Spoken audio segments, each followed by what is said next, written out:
Park Min-young has spent years looking like the kind of woman the screen was designed to protect.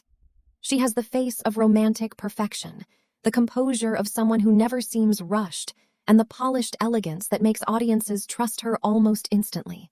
Even now, that image still has power. After reclaiming mainstream attention through Marry My Husband in early 2024, she moved into a sharper, more calculating space with Confidence Queen, the 2025 crime comedy series led by her on Prime Video. No matter the genre, the aura remains the same: controlled, beautiful, untouchable. She does not just look famous, she looks like someone who was never supposed to crack. That is exactly why the doubt hits so hard. In January 2024, Park Min-young's agency released a statement addressing new reports involving her ex-boyfriend, while Park herself reassured fans and said she was deeply regretting the fact that many people had been worried and disappointed. On paper, it was not a confirmed crime attached to her name. But for someone whose image had been built on precision, grace, and trust, suspicion alone was enough to stain the surface. Women like Park Min-young are not sold to the public as dangerous. They are sold as safe. And once the public begins looking at that kind of perfection through doubt, even a flawless face can start to feel fragile. That is where this story begins. Not with a collapse, but with a fracture. Because Park Min-young was never just a star, she was a fantasy of control. And sometimes, the people who look most perfect are the ones the public is most eager to watch the moment the surface finally shakes. Before Park Min-young became the woman audiences so easily associated with grace, elegance, and impossible polish, her path into the industry was much less glamorous than the image people now remember. She was born in Seoul on March 4, 1986, later became known to some fans as Rachel Park, studied abroad in the United States during high school, and eventually graduated from Dongguk University with a degree in theater. Those facts matter less as trivia than as texture. Park Min-young did not appear in Korean entertainment as a fully formed goddess of romance. She was built slowly, through education, discipline, and years of learning how to carry herself in an industry that is especially unforgiving toward women whose faces and bodies are constantly being watched, judged, and idealized. Even before fame, there was already the pressure of presentation, the unspoken demand not only to perform well, but to look composed while doing it. Her entrance into entertainment was gradual. She first appeared in an SK Telecom commercial in 2005, then began acting in 2006 with the hit sitcom High Kick, Unstoppable High Kick. After that came supporting and mid-level roles that helped her stay visible without yet making her feel untouchable. I Am Sam in 2007, an episode of Hometown of Legends in 2008, Jam-young-go in 2009, and Running Goo in 2010. She was also seen by a much wider youth audience in Big Bang's Haru Haru music video, which added another layer to her growing recognition. But this is the important part. None of these appearances made Park Min-young feel inevitable yet. They made her familiar. And familiarity is often the first stage of a star who is still being assembled in public. At this point in her life, she was not the queen of romantic dramas, not the woman viewers projected perfection onto, not the screen fantasy she would later become. She was still in construction, attractive, promising, camera-friendly, but not yet mythic. The real emotional shift came when the industry finally started seeing how useful her image could become. What made Park Min-young's early years so important was not some huge breakout explosion, but the way they quietly prepared the surface she would later spend years protecting. She was learning how to be looked at, learning how to seem poised, learning how to make effort disappear. That kind of labor is easy to miss because, when it succeeds, it looks natural. By the time Sungkyunkwan Scandal arrived in 2010 and pushed her into a completely different level of recognition, the foundation had already been laid. Park Min-young had spent years building the kind of face the public could trust without hesitation. And that is what makes the next chapters of her story heavier than they first seem. She was not only building a career, she was building a perfect surface, one that would later become both her greatest power and her most fragile burden. Park Min-young's rise was not built on one lucky role.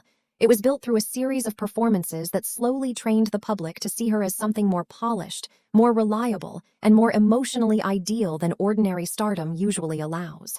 Sungkyunkwan Scandal in 2010 was the first major shift. It pushed her into a new level of visibility and gave audiences a version of Park Min-young they could not easily forget: poised, intelligent, beautiful, and effortlessly watchable. From there, the momentum tightened quickly. City Hunter in 2011 kept her in the public eye, and the years that followed made it clear she was not just a breakout actress enjoying a temporary wave. She was becoming the kind of performer whose face could carry both romance and composure at once. That matters because Park Min-young's appeal was never simply about beauty. It was about the illusion of emotional order.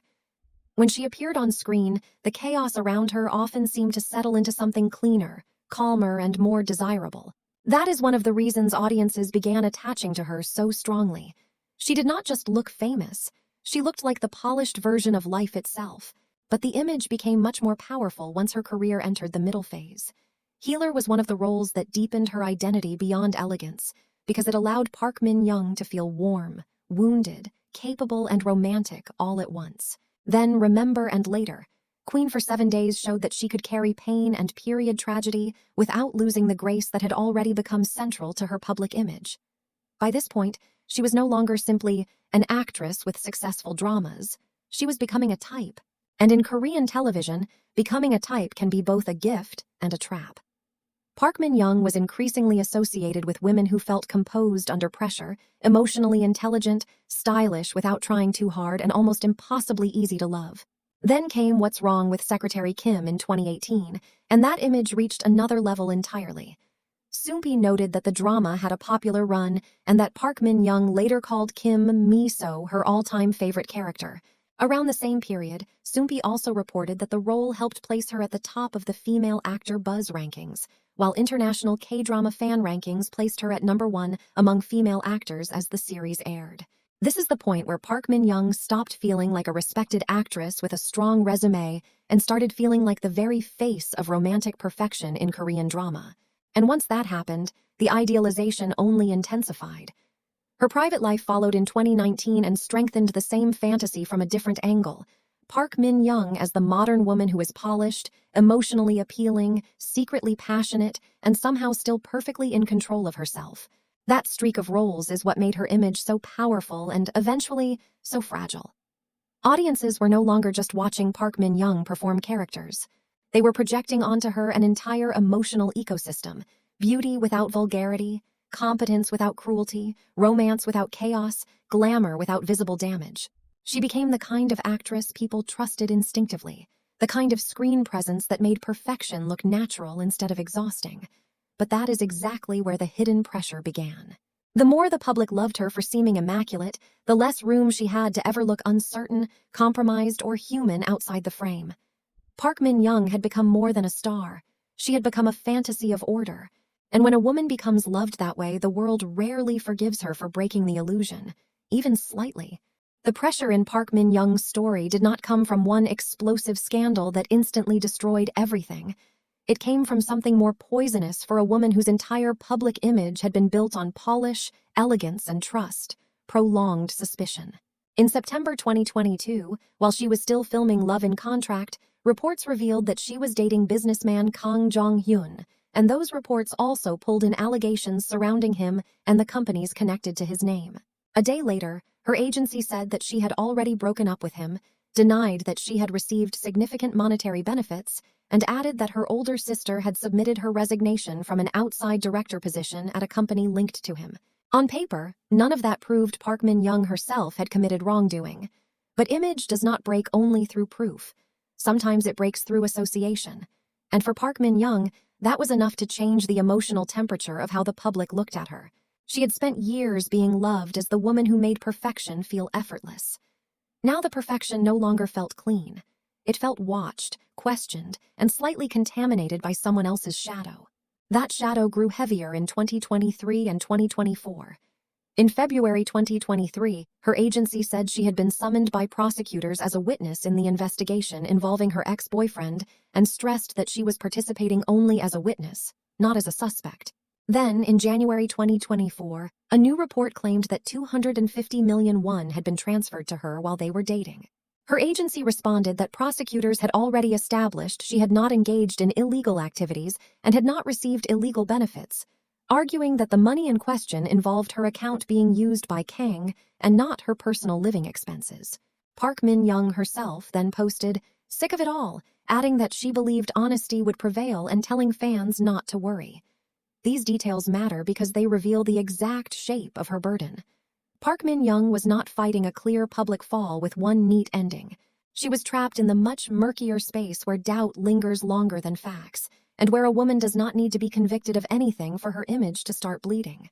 For an actress whose power depended so much on seeming composed, tasteful, and emotionally safe, that kind of suspicion was especially brutal. It did not just attack her name. It attacked the entire fantasy that had made people trust her so instinctively in the first place. That is why this chapter of her story feels heavier than gossip. It was not only a public controversy, it was a crisis of surface. In a February 2024 interview with the Korea Times, Park Min-young described "Marry My Husband" as something like medicine for her during a dark period, saying she wanted to step forward again as both a good actor and a good person, and that the project helped reset her mindset. That is the emotional center of this part. Because Park Min-young did not simply endure rumors and wait for them to pass. She had to keep living inside a face the public had once loved for looking immaculate, while knowing that immaculate women are often judged most harshly the moment doubt reaches them. The tragedy of her image was that it had become too perfect to protect her. In the end, the burden was not just that people questioned Park Min-young. It was that they began questioning the very thing she had spent years constructing. The beautiful, controlled surface that had always seemed impossible to stain. And once a woman like that is seen through suspicion, even survival starts to look like a performance she has to earn all over again. What makes Park Min-young's recent chapter so compelling is that it does not feel like a simple return to the old image. It feels like a return with memory still attached to it. Marry My Husband in 2024 was not just another successful drama in her filmography. It arrived at exactly the moment when her public image needed something stronger than silence. The role itself made that comeback even more powerful. She played a woman betrayed, humiliated, and forced to relive her life with the chance to take it back. That story resonated for obvious reasons. Whether people admitted it or not, the drama allowed audiences to watch Park Min-young move through betrayal, rage, control, and reinvention at a moment when many were still projecting those same ideas onto her real life. It was not a clean erasure of controversy. It was something more useful than that. It gave her a way to stand in front of the public again without pretending nothing had happened. And because the performance landed, the comeback did not feel desperate. It felt deliberate. Park Min-young was no longer just trying to look perfect again. She was beginning to look sharper than perfection, more aware, more guarded, and maybe more dangerous because of it. That is why her next step matters. With Confidence Queen lined up for 2025, Park Min-young's trajectory suggests that she is no longer interested in surviving only as the woman people once trusted for effortless romance and immaculate calm. She seems more interested now in roles that let intelligence harden into strategy. That shift is important because it changes the meaning of her image. For years, the appeal of Park Min-young was that she felt like order.